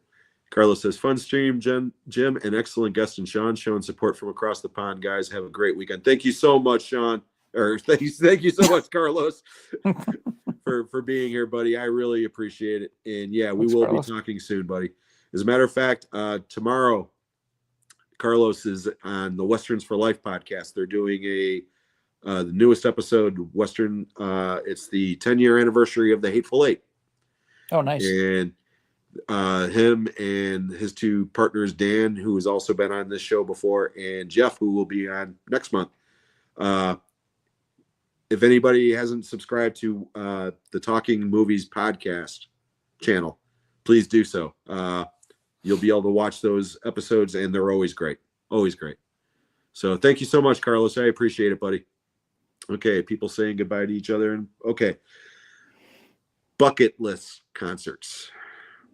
Somebody you wanted to see or still want to see, past or present, that you never got a chance to see. 3. Queen, Pink Floyd, Led Zeppelin. Great answer. Saw one of them. Oh, really? Yeah, Floyd. But technically I didn't, because Roger Waters wasn't with them at that point. That was when they did the Gilmore version. Yeah, Momentarily Lapse of Reason tour. I had tickets to that tour. I didn't have a ride to get there. Yeah, it's great concert. I mean, it really was. But I'd love to see Pink Floyd as they, were with Roger Waters. But like, to go see The Wall, for instance, back in the day, that would have been phenomenal. And Queen, totally agree with that one. Freddie Mercury to me is like the greatest voice that rock and roll ever had. Period. He's absolutely. And Zeppelin was supposed to be my very first concert. Oh, did you have tickets in for 80? Yeah, my late brother Greg, he bought pre-sale rather, and said that I was just starting to get into the drums at that point, big time, and he was like, "Hey, you're gonna see a drummer, go see this guy, John Bonham," and he passed away like 6 months before the show, so then Rush became my first concert, which nice. The rest is history. Yeah. It's not too bad. Who have you seen more than anybody else? Oh, that's easy. Kiss. How many times do you know? 16, I think. 16, 17, I think. Something like that. Since 1984. 1984 was the first time I saw them on the Animalize tour. And every time they've been in either Cleveland or Pittsburgh, on every tour since then, I think I've seen them. I didn't see the quote-unquote farewell tour in 2000. Which one? Yeah, everybody says that, but they only had one farewell tour that was billed as a farewell tour until the last End of the Road tour. And technically it was a farewell tour. It was a farewell to the original band. I'm not an apologist for them, but I realize they have their issues. I'm a huge fan, but they're not a perfect band, and Gene and Paul are not perfect people, but whatever. But I didn't go to that one because the prices of the tickets were ridiculous. I just couldn't afford it, and I wasn't going to go. Yeah. But I've seen them, and then I've seen Ghost, I think, the second most, and them I've only seen 6 times. So. Yeah, Ozzy got me that way way back when with the No More Tours tour. And that was like in the 90s. And I went and saw that because I was like, hey, Ozzy's never going to tour again. And then he started Ozfest for the next decade and a half. And I went to like 5 of those. And then he did another farewell tour. And now they're doing, and then he's toured with Sabbath like a couple of times since. And it's like, I don't know who's retired from touring more often, fucking Ozzy or Motley Crue, Motley Crue is the same thing. Yeah, they signed that contract that they were never going to tour again, and then they're back. Yeah, we were just kidding. Yeah. Oh, well now they don't have Mick Mars, so they don't even play their instruments anymore. So who cares? No. They were terrible when they were together. Pretty much. I mean, I saw the Crew twice. Okay. First time I saw them was on the Girls tour, and that was with Whitesnake opening. Oh wow! On the Whitesnake tour. Okay, Still of the Night tour. Yeah. And that was a good concert. It really was. Okay. I thought Whitesnake was better than Crew. Okay. But that was the first tour that Tommy Lee did the drum set upside Mhm. down thing. That's And I cool. gotta admit, that as a drummer, that was pretty fucking cool to see live. I mean, it Right. really was. I was like, you know Yeah. what? I've been giving Tommy Lee a bunch of shit for years. I couldn't fucking do that. You know, that's that, you know, kudos. And then I saw, you know, him and Pamela Anderson sex tape years later, and kudos again, sir. For totally different reasons. But I digress. I saw Yeah. him 15 years later with Megadeth. Okay. Oh, And wow. Megadeth was on the Risk tour, Mhm. which is just a god awful album. I mean, Yeah. just a god awful album. And the Crew, that was the tour that they had two strippers on the stage or whatever. And one of the girls got arrested as they were walking off the stage for performing a salacious act on a microphone stand.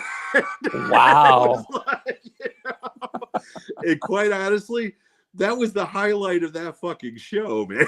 Because Mötley Crüe was not good that night, you know, not good at all. But I saw Mötley Crüe twice, and I saw them on the oh, what was it? Oh no, I saw them 3 times, I think.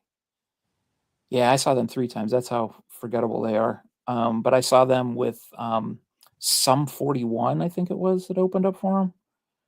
Maybe. I can't remember. But it was supposed to be their last tour, I think. Maybe. I don't know. We got free tickets. I went with somebody from work, so I don't remember. And then I saw them on a tour with Kiss. They did the tour, and then I went to see that was the last tour they were supposed to be on with Alice Cooper, and we missed Alice Cooper, which is really why I went. And then we stayed for Mötley Crüe, and I managed to drag my wife to see that, and she hated every minute of it. So yeah, yeah. And again, I actually liked the Crew back in the day. You know, the first two Crüe albums, awesome. Yeah, the first couple of everything before Theater of Pain. Yep. Because that's when, and then there's like on every album after that, there's like 1 or 2 songs. Mm-hmm. You know, like Wild Side. I still think that's like one of the best Crew songs ever. You know, and Kickstart My Heart is a great song. Dr. Feelgood is a great song. Those are the only 2 songs on that album I like. Everything else is a ballad. You know, it's just. But yeah, okay. Real quickly here, I want to acknowledge my niece. Gotta head out. Great stream. Glad. Thank you so much, sweetheart. I love you. Let's see what else we got here. And Molina says, next guest is Kenny from Kenny's Movie Palace. Yes, you are correct, but we won't talk about that yet because we don't want to give Kenny a big head. Anyways, hey Sean, you're back on that desert island somehow. Oh, you just can't help yourself, man. And this time, keep finding myself with power on a desert island. Yeah, this time you still got power, but your Blu-ray player took a shit. But you do have a working stereo, and you've got 3 albums to keep you going. Oh, I think I answered this question. That are not the Dirty Dancing soundtrack. What are those 3 albums? I think I answered this question in a comment on one of the streams earlier. I know definitely would be Kiss Alive. Definitely would be that one. I think when I answered the comment, I said Gary Newman's Telecon and Kraftwerk, something from Kraftwerk, and Minimum Maximum, maybe the live album. I'm probably still stand by that. Yeah, the only Kraftwerk album that I'm familiar with is The Machine. Because Machine, yeah, because one of my friend's brothers had that when we were kids.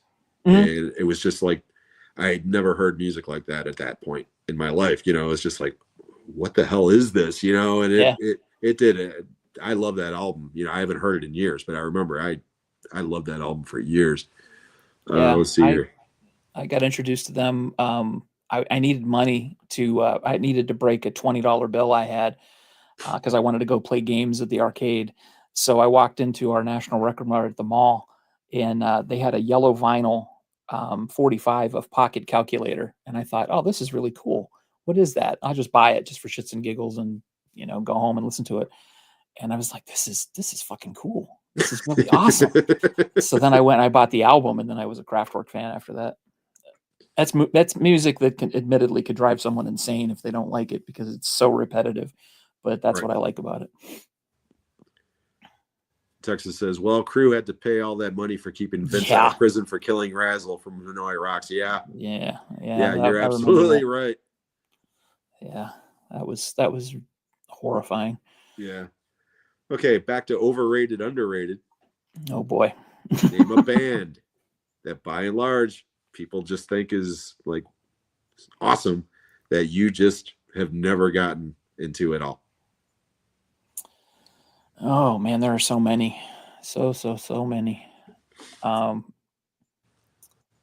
Just gonna go with what's on the tip of my tongue right now. We were talking about them a little earlier. Bon Jovi.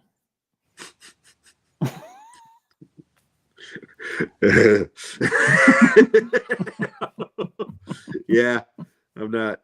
I saw Bon Jovi live once, but Oh yeah, that was because I took my ex-wife when we were dating way back when, the New Jersey tour, and Cinderella opened for him, and Cinderella blew him off the stage. Okay, I mean Cinderella was actually pretty good. That was the night songs tour for them. Yeah. Okay, but the thing that sticks out most about that concert more than anything, I have never been around so many screaming girls in my fucking life. They drowned out the music. Yeah. I told Kenny on Instagram it was like seeing the Monkees Mm-hmm. back in the day. You know, I mean, Yeah. just not. I mean, to a lesser degree when Cinderella was on stage too, but when Bon Jovi was on stage, oh my fucking god! I mean, it was just 2 hours of hell. My ex-wife loved it, you know, and I was just like, oh. So yeah, still PTSD from that show, no doubt. Yeah, I saw them twice in concert, but I usually when I would go for the openers. I had friends who were huge Bon Jovi fans, but I'd go for the openers. I saw them with what was the name of the show? I can't remember. But they had, I think, Winger and the Bullet Boys and Cinderella opening for them at one show, and then they had Skid Row opening for them at another show. And Skid Row was fantastic. And Bullet Boys, they didn't last very long, but they were great. They, Cinderella, great. Winger, they get shit on all the time, from Beavis and Butthead and all that stuff, but they're a fantastic band. I don't care what anybody says, 17 notwithstanding. But yeah, Bon Jovi put on a great live show. I didn't have that experience with the screaming chicks, but they were great live, but they weren't that much different from any other band, and I don't see why they got propelled way up here and lasted so long when all these other bands didn't. I just don't get it. So yeah. I don't know. What about underrated? A band that you just love that most people just, well, the obvious answer would be Kiss. Okay, they're not underrated. Huh? Well, no. What I was going to say is bands that you champion that other bands don't give the credit that you feel deserved, and a lot of people kind of like throw Kiss under the bus and call them a joke type band. So that's what I meant by that. Okay. Oh, okay. So a band that you just fits that category. Okay.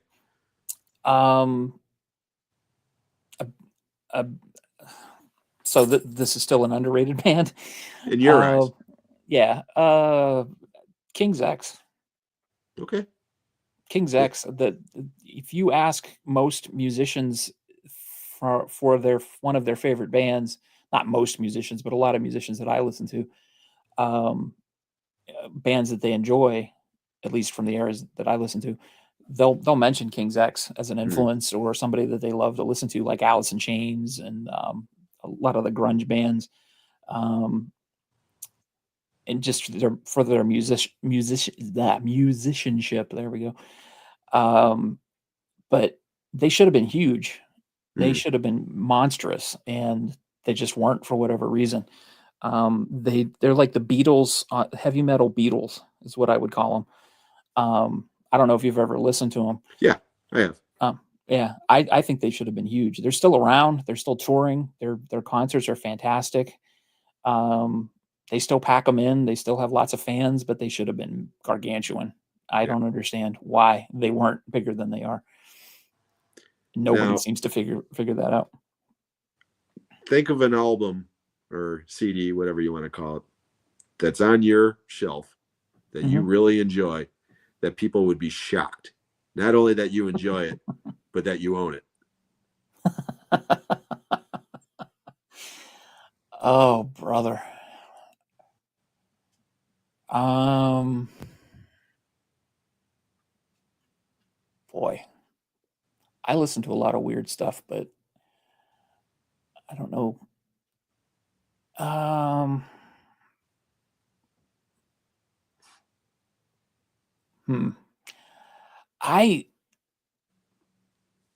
I think probably, and I don't know, this would shock anybody that I own it, but I own a classical Eric Satie piano works album that I listen to now and again. It's just I probably am not pronouncing it correctly because I'm not an expert in classical music by far, but the Gymnopedes um, pieces.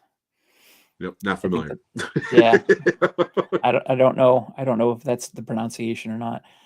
Um, but yeah, I listen to that every once in a while.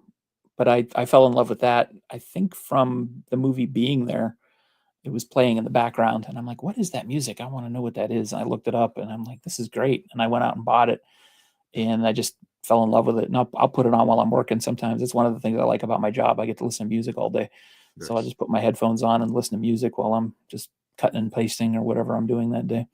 Nice. So Yeah, mine would be the soundtrack album to Live and Die in LA from Wang Chung. I love that song. I love That the whole soundtrack, I and it's I've nothing never but listened. synthesizer keyboard shit Yeah, for the most part. But it's like, I love the movie first and yeah. foremost, Oh yeah. but I, for whatever reason, that soundtrack is always just, it gets to me. I love it, and I listen to it a lot. You know? That song, I have a Spotify playlist which I call it's called the best of the best. Um, and that is on there. That's one of my favorite songs of all time. Yeah, I've never listened to the whole soundtrack, but that's on there. I listen to a lot yes. of weird stuff. I listen to synth stuff. I listen to metal. I listen to a little bit of classical. I listen to some Johnny Cash and stuff. Just all sorts of stuff. I don't like country, No, me but neither. but Uh, Adam, got to shoot off sadly. Thanks for a truly great stream, Jim, Sean, and all on the stream. Hope you all have a great weekend. Catch you on the next one. Cheers. Thank you so much, Adam, for being here. I really appreciate it. yeah, thanks for subbing.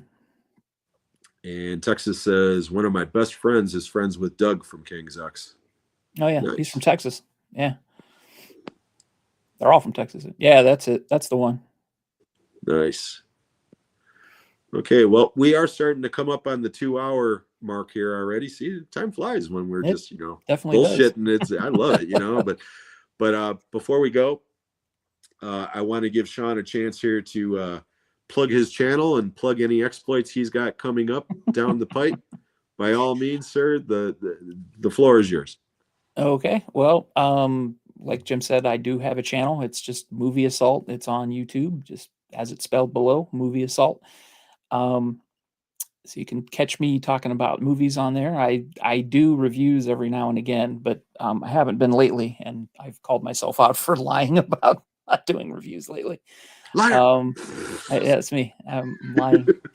I haven't done reviews since October of last year, but one of the things I do in Halloween time, I do the Halloween 15, where I do 15 horror reviews in October.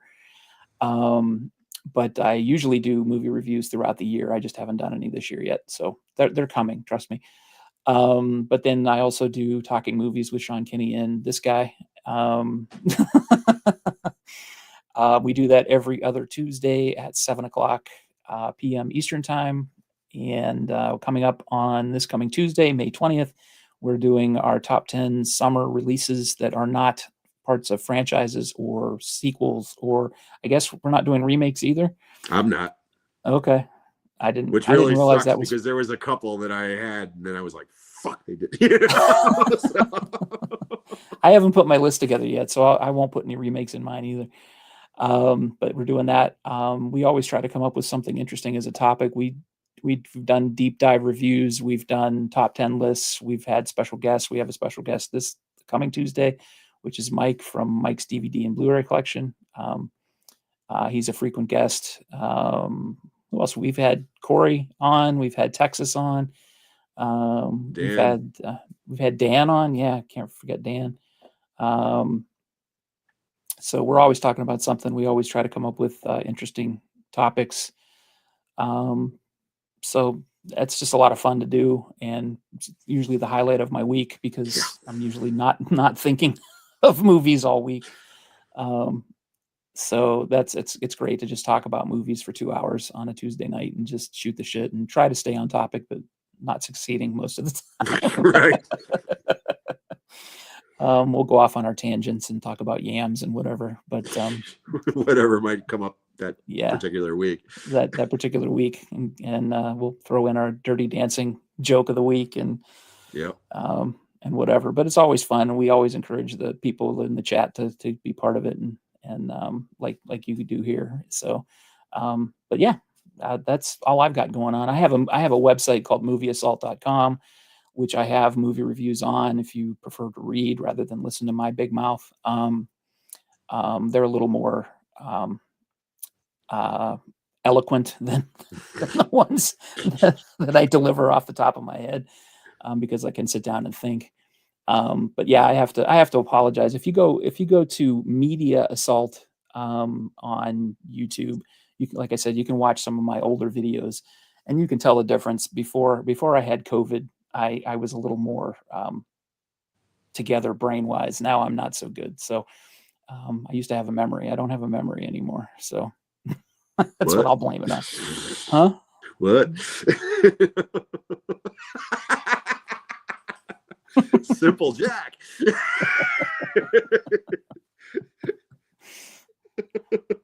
I almost went off into another tangent. I caught myself. Awesome.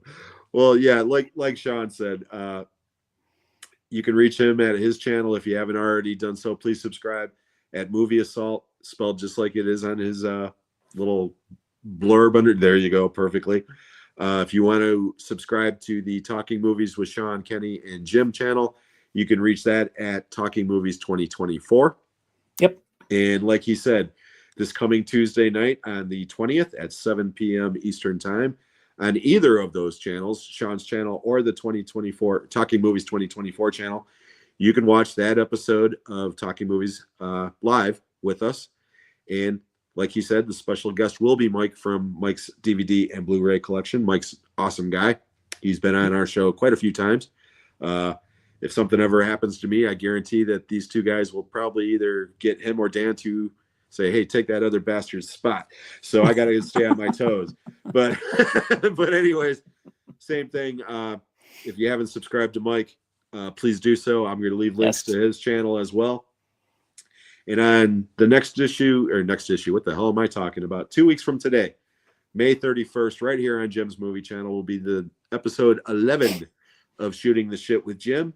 And my very special guest will be Kenny from Kenny's Movie Palace. And you can reach Kenny at kenny.jones19, I believe.